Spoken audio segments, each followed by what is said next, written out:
ഇത് എന്റെ എടുത്തിയാ. ആ ഓർമ്മ എപ്പോഴും ഉണ്ടായിരിക്കണം. ഇനി ഒരിക്കലും ഇങ്ങനെ കണ്ണു തുടച്ചു തരാനുള്ള സാഹചര്യം എടുത്തി ഉണ്ടാക്കരുത്. ഞാൻ പഴയത് കോർത്തുപോയി നിത്യ.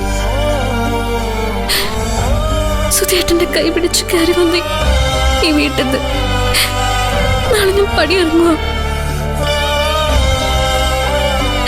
ഇപ്പോൾ അവകാശത്തോടെ ഇനി ഒരിക്കലും എനിക്ക് വീട്ടിലേക്ക് കയറി വരാൻ പറ്റില്ല എന്നാരാ പറഞ്ഞേ? ഈ വീട്ടിലെന്നും ഏട്ടത്തിക്കൊരു സ്ഥാനം ഉണ്ടായിരിക്കും. ഈ താലി ഊരണമെന്ന് പലരും പറഞ്ഞു. ഞാൻ സമ്മതിച്ചില്ല. അതിന്റെ കാരണം നിനക്ക് മനസ്സിലാവും. എന്റെ ഉള്ളിൽ കാണാൻ കഴിയുന്ന ഒരാളാ നീ. ഈ വീടും സുധേട്ടൻ സമ്മാനിച്ച കുറെ ഓർമ്മകളും അതൊന്നും ഉപേക്ഷിക്കാൻ എനിക്ക് പറ്റില്ല നിത്യ.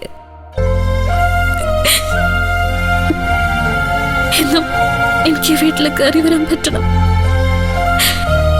ഇന്നത്തെ അതേ സ്വാതന്ത്ര്യത്തോടെ എനിക്കതിന് സാധിക്കണം. അങ്ങനെ വരുമ്പോ എന്താ അവകാശം ആരെങ്കിലും ചോദിച്ച പറയാൻ വേണ്ടി കൂടിയ ഞാൻ ഈ താലി ഉപേക്ഷിക്കാത്തത്. എനിക്കും അച്ഛനും ഒരു കുഴപ്പമില്ല. ദേ സിദ്ധുവേട്ടനും പ്രശ്നമില്ല. പിന്നെ ആരെന്ത് പറഞ്ഞാലും എന്താ പ്രശ്നം?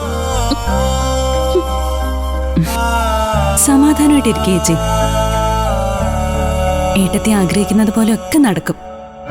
സുധേട്ടന്റെ ആത്മാവ് എന്നോട് പൊറുക്കുമായിരിക്കും. അല്ല നിത്യ, അതിന് എന്റെ ഏട്ടത്തെ എന്ത് തെറ്റാ ചെയ്ത? ഭർത്താവ് മരിച്ച എല്ലാ പെൺകുട്ടികളും വേറെ കല്യാണം കഴിക്കും. അല്ലെങ്കിൽ അനുഭവിക്കുന്നത് അവര് തന്നെയല്ലേ. ഒരാൺതുണയില്ലാത്ത ജീവിതം എന്തിനു കൊള്ളയെടുത്തി? ഒരു സ്ത്രീയും അത് ആഗ്രഹിക്കുമെന്ന് ഞാൻ കരുതുന്നില്ല. സുധേട്ടനും ഏട്ടത്തിയുടെ ഒപ്പം തന്നെ നിൽക്കും. അതിനെ കുറിച്ച് ഓർത്ത് ഒരു ടെൻഷനും ഏട്ടത്തിക്ക് വേണ്ട. ദേ വെറുതെ ഓരോന്ന് ആലോചിച്ചിരിക്കാതെ വാ, അന്ന് കിടക്കാൻ നോക്ക്. എല്ലാം ശരിയാവും. മോള് പോയിക്കോ, ഏട്ടത്തി കുറച്ചുകൂടി കഴിഞ്ഞു വരാം.